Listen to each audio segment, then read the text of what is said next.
Welcome to the Andrew Roman Show, episode number 34, I believe. Hey, I hope you really watched last week's episode because that was a pretty long episode. It was a little bit mind-boggling. We talked about the past, we talked about the present, we talked about the future. Specifically, the episode was called Where the Past Meets the Future.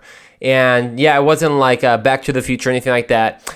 If you're a little bit confused of how I'm promoting the episode, that's more of a reason for you to go watch and listen to that episode. We really talked about how God has given you the gift of today. He's going to hold your future, and He has dealt with your past. If you haven't listened to it, please listen to it. Give it a thumbs up. Thank you for everyone listening to this podcast. Make sure you rate it, you review it. Give me 5 stars on Apple Podcasts. That way, more people can see it on their suggested podcast. And same thing on YouTube. If you're on YouTube, give it a thumbs up. The more thumbs up it has, the more it's going to be suggested to more people. So even if you're not subscribed, hit a thumbs up, and we'll get going with today's episode. So thank you for tuning in. I always like to start with, if you're part of our podcast family and you haven't yet seen all my mug collection, we're not even close to being done. I mean, we might need to do a couple more episodes for my collection to be done. And this is actually my very first mug I ever got. And this is very special to me because my dad did a trip to Chile, many years ago. I mean, by that I mean about 9 years ago or so. And he actually brought me back this mug. It's a mug from Chile. It's very small, and it was great because at that point I was very young, so it could hold just enough coffee for me that I was allowed to drink. And really, it started my love for travel. It started my love just for mugs. So thank you so much, puppy, for that. And in today's episode, I want to talk about that old book that is collecting dust on your bedside table, or that app that is on that folder of apps that you never use. Yeah. Or it could be the book that you start your morning every day reading, or the app and that daily verse. You've probably guessed what book I'm talking about. Yes, I'm talking about the number one bestseller, most influential book in the world, the Bible.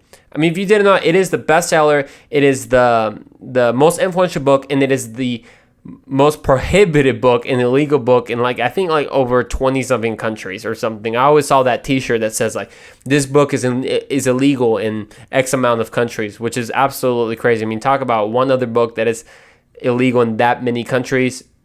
Yeah, I'll wait. Well, yeah, I want to talk about that because growing up in the church, I can't tell you how many times, and maybe you're the exact same way, that I was told, hey, you should read your Bible today. Hey, did you read your Bible yet? Did you? And it always was something normal, but I mean, if you think about it, we're never like that with any other book. I mean, my parents never came up to me in the morning and said, hey, have you read your daily chapter of Harry Potter?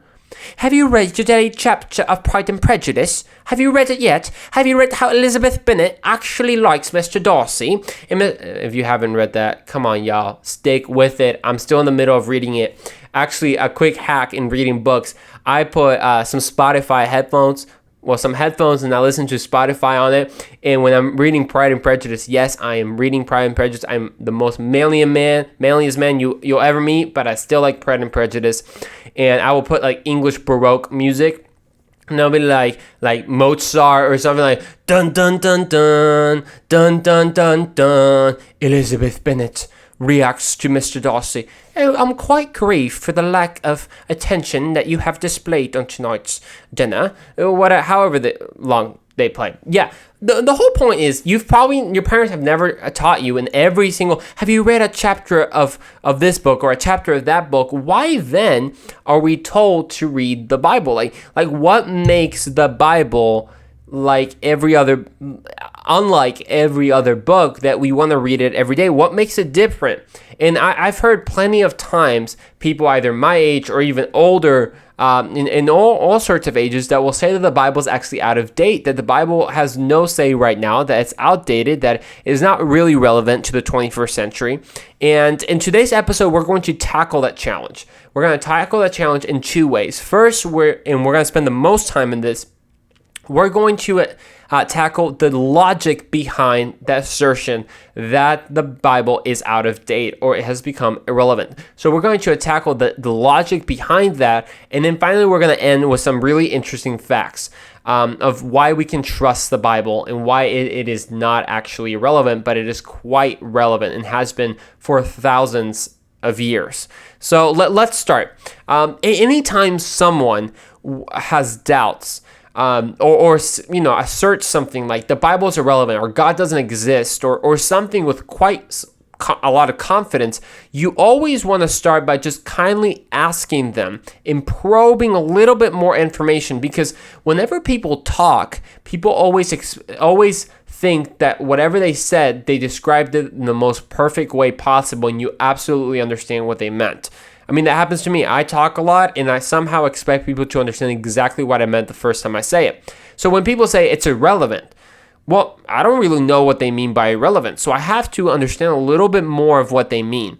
Or if they say God doesn't exist, I have to understand, like, okay, what do you mean by he doesn't exist? Or, so I always encourage you, if you're ever with a friend that has doubts about the Christian faith, don't react to them. Don't try to answer all their questions at once. Really get to the root, because the more you ask and you probe, the more you're going to find the underlying assumptions that people sometimes make, right? Or for example, this is one that is very common. When people say, well, if God created the universe, who created God? Okay? And it's like, dang, ooh, burn, right? Well, first of all, that question is actually under a false premise. So that's under a false assumption that God was created. No one ever says that. No one said that God was created. Actually, that's what makes God God, is that he's not created. He's timeless. He's eternal. So when people say, well, if God created the world, who created God? Well, the more you ask questions, you realize that they're questioning on under a false assumption. So that's an example of why you want to ask questions. The other reason you also want to ask questions is because you get to what the real problem is for people. Because for this, it's super important to understand this. Whenever you don't ask questions, you'll be what is called in debate, or whenever you're debating someone's called a straw man, right? And that is an argument that's actually not really relevant, and it's more of a distraction to the real point. So for example, people, and I've seen it time and time again on YouTube and in conversations that I've had, is that people will bring up an argument against the existence of God on an intellectual level, saying that God cannot exist because of science or whatever else they want to say. But in fact, it's not really that they have an intellectual problem with the existence of God, that they have an emotional problem, because the very existence of God means that they're actually responsible for their actions, and there is actual consequence. There is actual consequences to their decisions and their actions. So again, you always want to make and ask a lot of good questions. So when it comes to the Bible being outdated, I always like to ask, well, what do you mean by outdated? Or I guess you mean like it's no longer relative, but when did it become outdated? Like, okay, if it became irrelevant, when did it become irrelevant? Because if you're going to say that the Bible has an expiration date, and that it's only relevant for a certain amount of time, well, I hope you can tell me for what that amount of time is.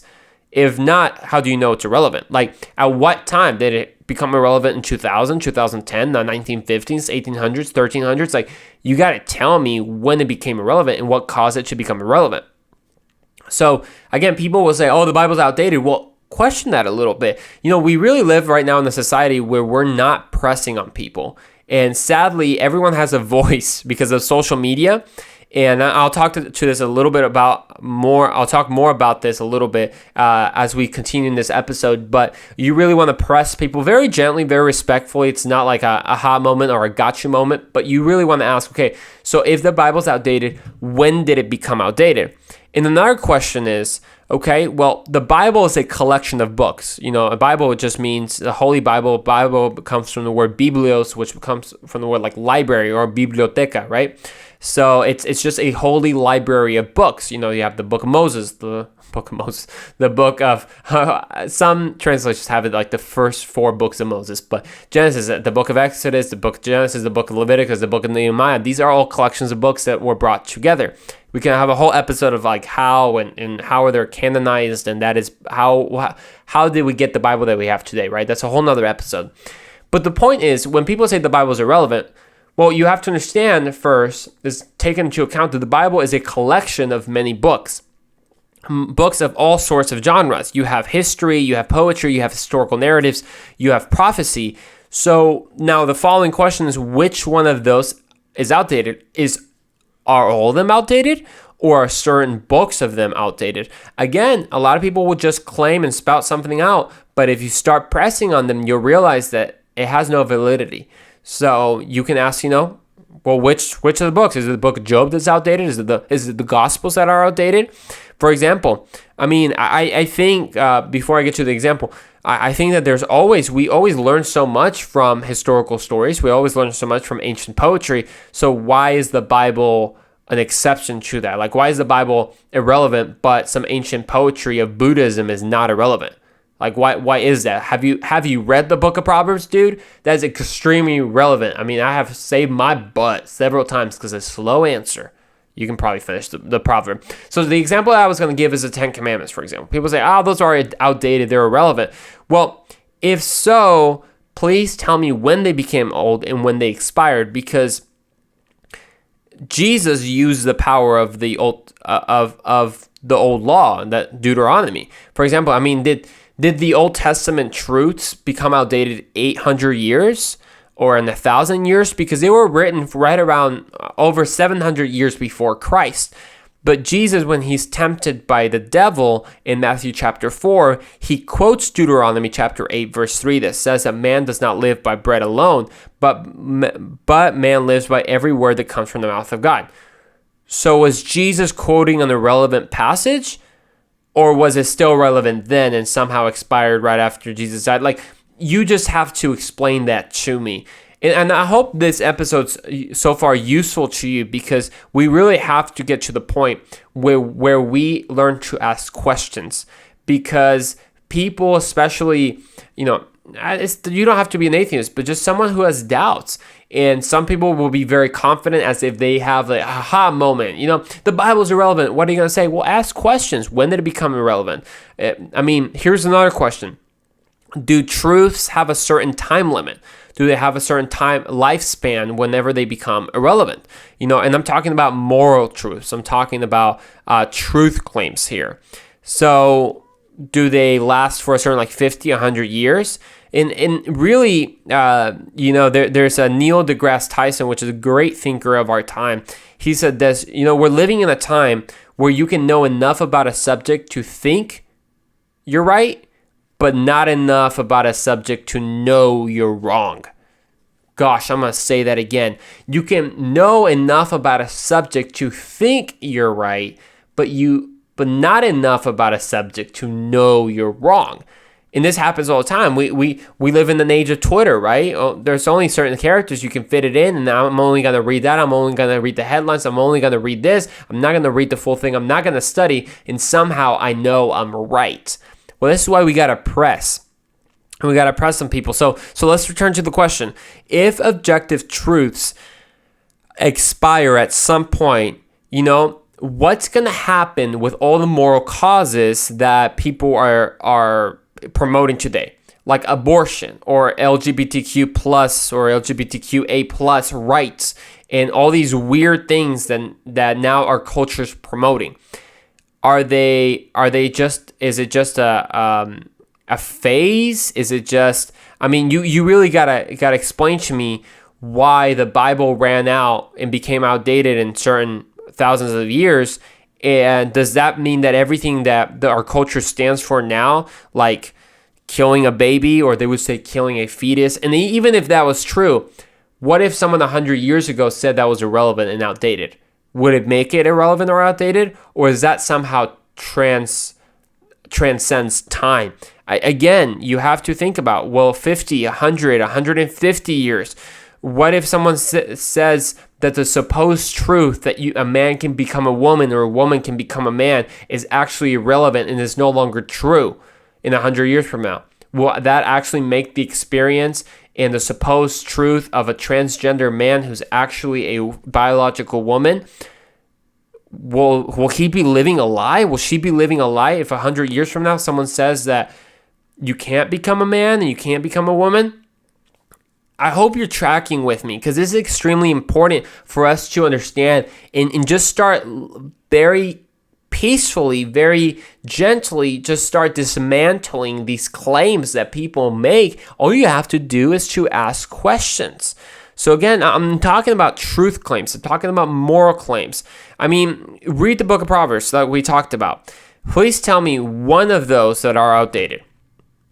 I honestly think that the real reason of why people claim that it's outdated is because, you don't have to pay attention to something that's outdated, right? It's just irrelevant. You can throw it away to the wayside. But because the Bible says some hard stuff like sin or like you are responsible for your actions, bad stuff. It says some real harsh stuff. Then I'd rather not deal with that harsh stuff and just say that the Bible is irrelevant and I did it, right?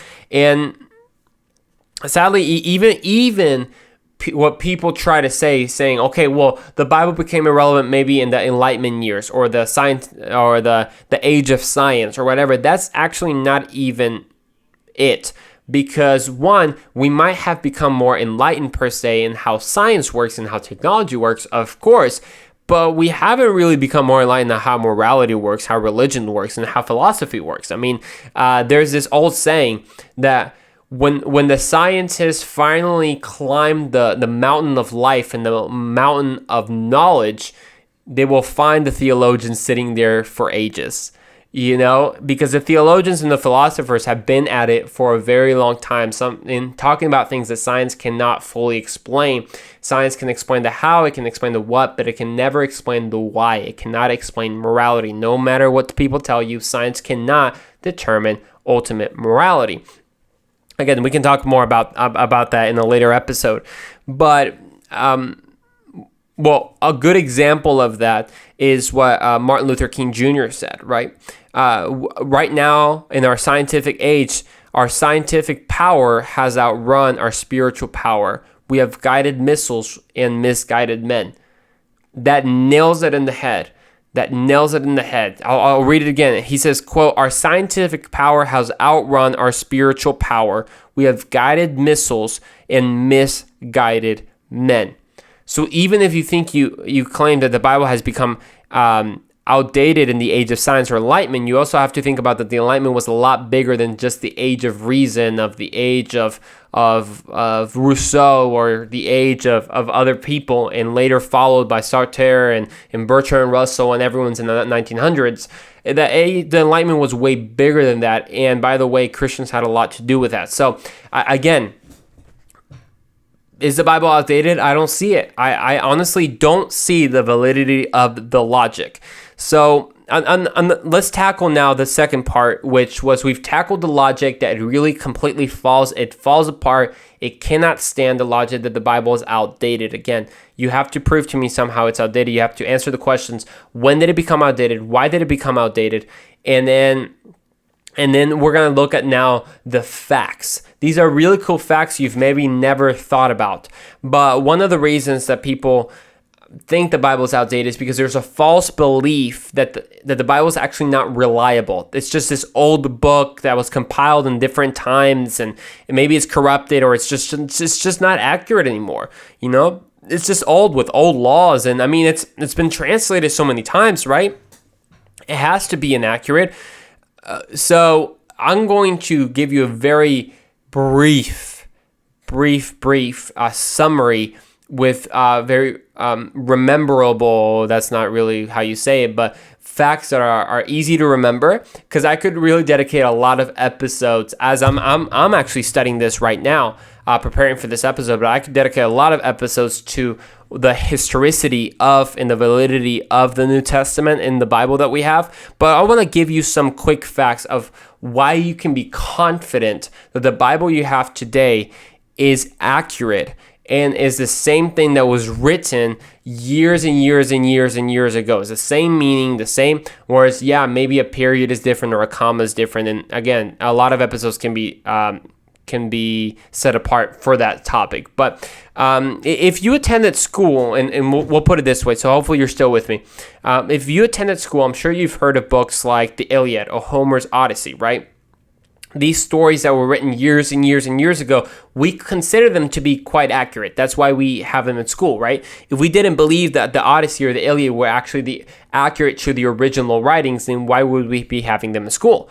And those are not the only books that we hold in high regard and in high esteem. I mean, writings such as Plato's writings or historical books like Caesar's Gallic Wars or Tacitus Annals, and these are all historical records. I mean, this is the only way that we know about the Romans, the only way that we know about Caesar and everyone else is because of these historical books that we hold in such high regard.